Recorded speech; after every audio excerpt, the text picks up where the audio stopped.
10, 9, 8, 7, 6, 5, 4, 3, 2.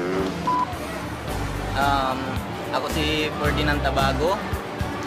Ang province ko is sa Tarlac City.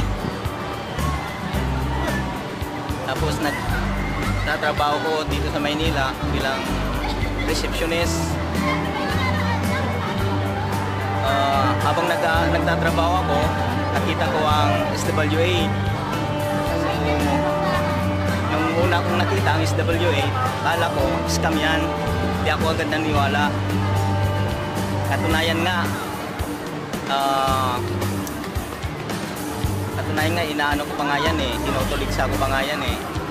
Tapos, nang inaral ko siya, inaral ko yung SWA, nakita ko na talagang totoo.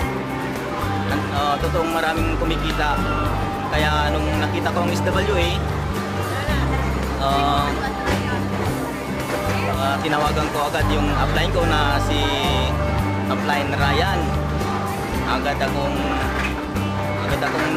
nag-join kasi sabi ko kung wala akong gagawin bago, walang mangyayari sa buhay ko. Kaya ang ginawa ko, nag-join agad ako at ginawa ko yung SWA.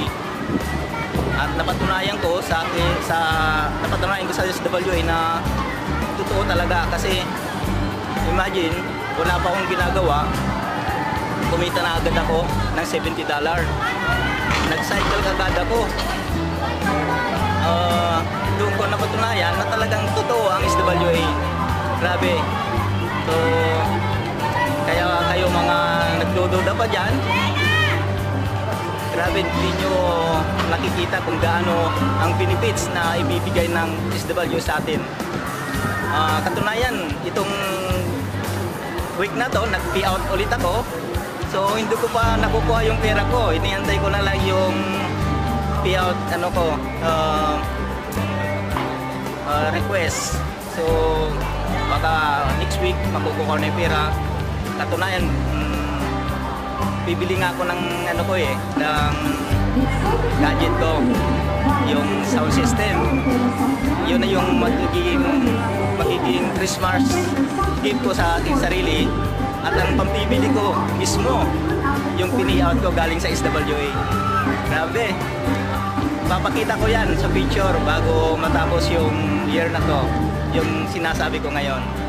Kaya sa mga may kaibigan ko dyan, so, ini-invite ko kayo, tignan nyo yung SWA.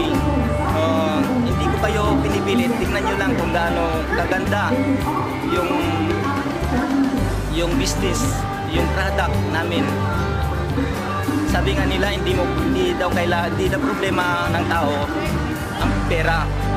Ang kailangan natin ay knowledge para magkaroon ng pera. Ito po yun.